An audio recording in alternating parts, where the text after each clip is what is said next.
Hey everybody, it's Safi and Marco Dish Out on Movies, the only movie review show on YouTube to review movies in terms of food. And it's just Marco here once again to talk about Cobra Kai Season 3, Episode 3. And the title of the episode is Now You're Gonna Pay. Which, I don't... Sorry, I'm just trying to think of what that's a reference to.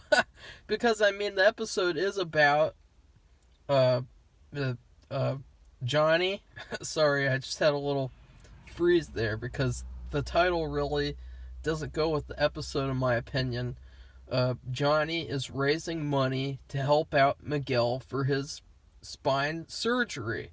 And at the same time, he also wants to visit Robbie in the juvenile detention center, and Daniel's thinking about selling his car dealership with his wife, and then the other guy, and and also I predicted something that I predicted did come true.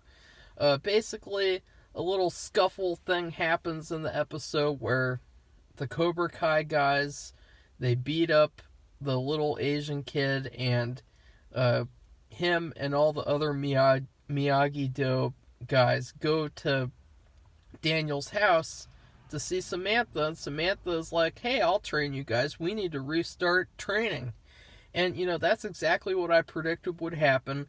I said the Cobra Kai guys would continue bullying these kids, and Samantha would step up, and she would become the new leader. That's what I said would happen, and so I'm glad that it's fun to see something I predicted actually happen. I thought that was cool. But yeah, the reason why I've had a little trouble just talking about the episode is because the stuff that happens just happens so fast. This follows this follows the same pace that episode 1 has. That quick, fast pacing where you don't really get a chance to digest what's going on. It just all kind of happens like 1, 2, 3, 4 really fast, you know what I mean? And, I think that's a weakness of this episode. I enjoyed it overall, just like I enjoy all Cobra Kai episodes, but it did kind of feel like a weaker episode to me than last week's episode, where you had the backstory of Kreese, and you had all that Tori, that great little subplot with Tori, and stuff like that. I really liked last week's episode, and so yeah, this episode was definitely weaker, but that doesn't mean it's bad. It's just a fact that it's weaker than the last episode. There was this cliche story where Johnny doesn't show up to see Robbie. And, that's like a really tired storyline from the 80s. Like, Jingle All the Way. My dad's not showing up! Wah! Like, how many times are we going to see that story again? Come on. Really? That was stupid. What was the point of that? Come on. And it was cool though seeing Bobby. He's become a guy who preaches, but he's not a priest. I don't know those religious names. And there was this really funny opening where Johnny comes in and badmouths him, and he's drunk, and then he gets kicked and he gets knocked out. I thought that was cool. But yeah, there was another weak storyline was Daniel selling his car wash to Tom Cole. That whole storyline just felt kind of like, cliche as well. Like, I've seen that storyline a million times. But the thing is that it redeemed itself at the end of the episode because it led to somewhere really epic where we're going to see in episodes 4, 5, whatever, where basically he's going to travel to Okinawa to try to make a deal with Toyota International. And I thought that was really awesome. I mean, that was definitely, I guess it wasn't a good part of the episode. That's the thing, is that it's only good because it's leading to somewhere good. And so I can't technically count it for this episode because it's for this episode. And I did like some stuff in this episode, though. I mean, I liked it overall. I would give it like a B or a B minus. Uh, I'll give it a B because I'll just say it. I'm more biased because I love the show so much. So I give it a B, but honestly, it does deserve a B minus or a C plus if you really analyze it. I mean, they had another cliche storyline where Robbie is in the juvenile home, and then there are these bullies, and of course they beat him up for basically responding to their stupid racist comments, or their stupid just comments about Samantha. And so that whole storyline was, it was weak. And, they had this like little beat up scene where, they play this music in the background. The music did not fit at all. I mean, this is supposed to be a dark scene. And in the trailer for season 3, they made that scene look really dark. But for some reason in this episode, they just gave it some like generic fighting music. And I thought that's kind of weak. It deserved better music than that. And what else to talk about? Oh yeah, the car wash thing. I like Samantha in this episode, actually. I'm glad that they're making her more likable this season, because I thought that was one of the weaknesses of season 2, was the fact that she was so unlikable, to me at least. I just did not like her as much as anyone else in season 2. But now, in season 3, she goes to see Miguel. Sorry, that was just... There's so many names. There's so many names. I should just have like a list in front of me at all times with the names and shit. But she visits him in the hospital. I thought that was really cool. She gives him a card.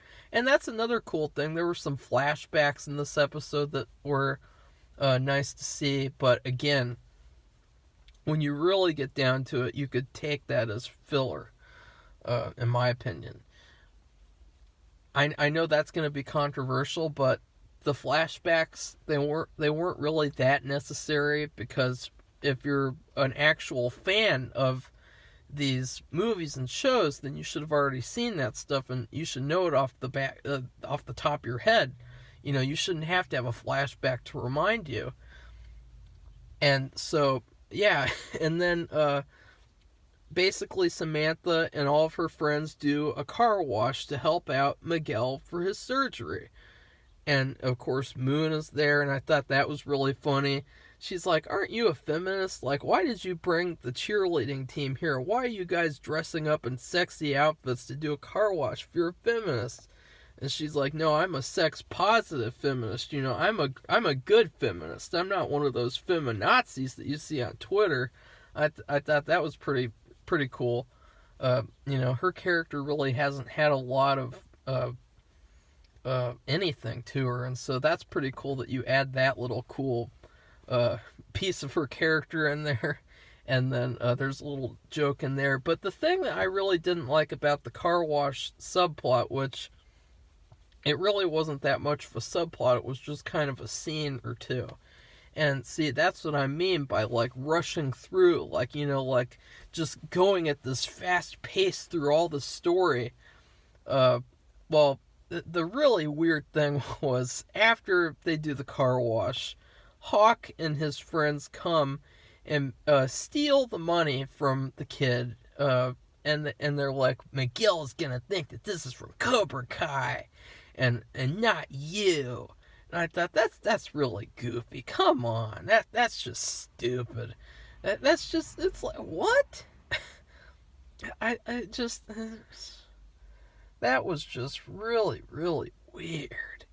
I mean, just really weird. Just did not make any sense to me at all. I thought, like, it just does not make sense. Like, Miguel has to know it's from Cobra Kai. Like, it's stupid.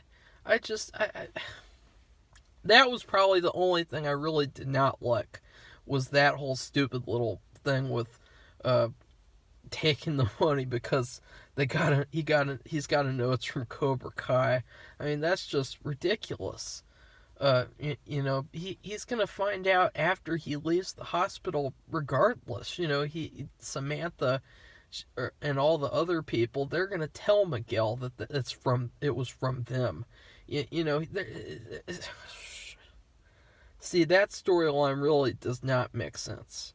And then, of course, I probably thought the highlight scene of the episode was Johnny seeing his stepdad again. Of course, his stepdad was pretty funny. And it was cool to see him, since we haven't seen him since the first episode of Season 1. And there's a funny interaction there. And the only thing is that he steals something from his house. And if he notices that, then Johnny's going to get arrested. And so I don't get that either, because the dad, he didn't want to give him any money. And if he didn't want to give him any money, he's going to notice that thing was stolen, or it's missing, or it's somewhere, it's missing, and he's going to be pissed about it, and he's going to put the 2 and 2 together and say it's Johnny. And so I just think that didn't make sense either. But the highlight scene was that, and then, of course, the scene where Johnny donates the money, and, of course, we get to see Miguel's mom, which it was nice to see her again, and because I really like her character. She's probably, like, my favorite female character on the whole show. It would be her, and then Tori, and then,